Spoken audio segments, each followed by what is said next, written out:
மாட்டேன். இயேசு கிறிஸ்துவின் உயிர்த்தெழுந்த நாமத்தினாலே உங்களுக்கான நேரம் இந்த நிகழ்ச்சியின் வாயிலாய் மறுபடியும் உங்களை சந்திக்க கர்த்தர் கிருபை செய்தபடியால் கர்த்தரை நான் ஸ்தோத்திரிக்கிறேன். இந்த 5 நிமிடங்கள் ஆண்டவராகிய தேவன் உங்களை அபரிதமாய் ஆசீர்வதிப்பாராக. ஆதியாகமம் 21ஆம் அதிகாரத்துல ஒரு வசனம் சொல்கிறது. நீங்கள் வேதத்துல வாசிக்கும் பொழுது 21ஆம் அதிகாரம் 19ஆம் வசனத்துல தேவன் அவளுடைய கண்களை திறந்தார். அப்பொழுது அவள் தண்ணீர் துறவை கண்டு போய் துருத்திலே தண்ணீர் நிரப்பி பிள்ளைக்கு குடிக்க கொடுத்தாள். பிரியமான தேவனுடைய பிள்ளைகளே, மறுபடியும் உங்களோடு கூட பேசும்படியா கர்த்தர் கிருபை செய்ததுக்காய் கர்த்தரை நான் ஸ்தோத்திரிக்கிறேன். வேதத்துல சொல்லப்பட்டிருக்கிறது ஆகார் குறித்து நமக்கு நன்கு தெரியும். சாராளுக்கு பிள்ளை இல்லாது இருந்த பொழுது அவருடைய வீட்டில் வேலை செய்த ஆகாரை திருமணம் செய்து வைக்கிறார்கள். அவளுக்கு பிள்ளை பிறந்த பிற்பாடு அந்த பிள்ளையை வேதம் சொல்றது கர்த்தரை சொல்றார் அதை அனுப்பிவிட வேண்டும் என்று சொன்ன போது சாராள் போய் அதை தன் கணவனாகிய ஆபிரகாமுக்கு சொன்ன பொழுது அவளை அனுப்பி விடுகிறான். வேதம் சொல்றது அவளை அனுப்பும் பொழுது ஒரு துருத்தி தண்ணீரை கொடுத்து அனுப்பினானா. இங்கிலீஷ் பைபிள்ல வாசிக்கும் போது சொல்லப்பட்டிருக்கும் 1 பாட்டில் ஆஃப் வாட்டர்னு சொல்லப்பட்டிருக்கும். ஒரு பாட்டில் நிறைய தண்ணீரை நிரப்பி, தமிழ் பைபிள்ல ஒரு துருத்தின்னு சொல்லப்பட்டிருக்குது. ஆனா இங்கிலீஷ் பைபிள்ல ஒரு பாட்டில் ஆஃப் வாட்டர், ஒரு பாட்டில் தண்ணி கொடுத்து அனுப்பிச்சிட்டாரு. ஆபிரகாம் பார்க்கும்போது ஒரு சாதாரணமான நபர் கிடையாது, ஒரு கோட்டீஸ்வரன். அவருடைய வீட்டுல கைப்படிஞ்ச வேலையாட்கள் 316 பேர் இருந்ததாக வேதம் சொல்லுது. ஒரு வீட்டு வேலை செய்யறதுக்கு 316 பேர் இருக்கிறாங்க. அப்படிப்பட்ட ஒரு பெரிய பணக்காரன், வாக்குத்தத்தத்தினுடைய தகப்பன். அவர் கால் மிதிக்கிற இடம்லாம் கர்த்தர் அவருக்கு சொந்தமாக்கி கொடுத்தார். ஆனால் ஆபிரகாம வேதம் சொல்லுது ஆகாரை அனுப்பும் பொழுது ஒரு துருத்தி, ஒரு பாட்டில் தண்ணியை கொடுத்து அனுப்பிட்டார்.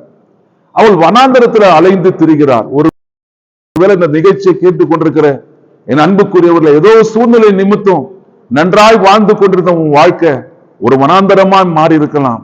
இந்த வனாந்தரத்துல தான் ஆண்டவராகிய கர்த்தர் அற்புதத்தை செய்கிறார்.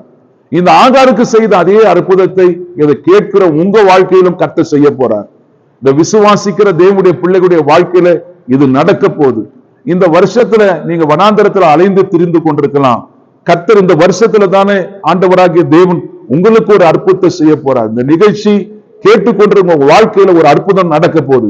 பரிசுத்த வேதாகமம் சொல்கிறது அந்த தண்ணீர் செலவழிந்து போகிறது. வனாந்தரத்துல தண்ணீர் செலவழிந்து போன பிற்பாடு பிள்ளை அழுகதை நான் பார்க்க மாட்டேன் என்று சொல்லி அவள் போய் அழுகிறாள். வேதம் சொல்வது இந்த 19ஆவது வசனத்துல கர்த்தர் அவருடைய கண்களை திறந்தாராம்.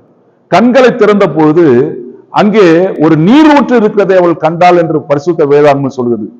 நல்ல கவனிக்கணும் பிரியமான தேவனுடைய பிள்ளைகளே. வேதம் சொல்வது கவனித்து பாருங்க. இவ கேட்டது ஒரு பாட்டில் தண்ணி இருந்தா போதும்னு சொல்லி, கணவன் கொடுத்ததும் ஒரு பாட்டில் தண்ணி தான். ஆனா ஆண்டவர் ஒரு துறவை கொடுத்தார். நீ கேட்கிறது கொஞ்சம், ஆனா கர்த்தர் உனக்கு நிறைவானது கர்த்தர் கொடுக்க போறார். நிறைவானது வரும்போது குறைவானது ஓடி போகும் என்று கர்த்தருடைய வார்த்தை சொல்ற வண்ணமா அவள் கேட்டது கொஞ்சம் தண்ணி இருந்தா போதும், என் பிள்ளை ஜீவனுக்கு போதுமானதா இருக்கும்னு நினைச்சா. ஆனா ஆண்டவராகிய தேவனோ துறவை கொடுத்தார். கவனிங்க, இந்த துறவு இஸ்மவேல் உருவாகிறதுக்கு முன்பாகவே அந்த துறவு இருந்திருக்கும். ஏன்னா ஒரு ராத்திரியில எந்த துறவும் கர்த்தருடைய பிள்ளைகளை ஒரு நதி உண்டாக முடியாது. ஆனா ஆண்டவர் ஒரு பிள்ளையுடைய சத்தத்தை கேட்டு ஒரு நதி தண்ணீரை கர்த்தர் கொடுத்தார்.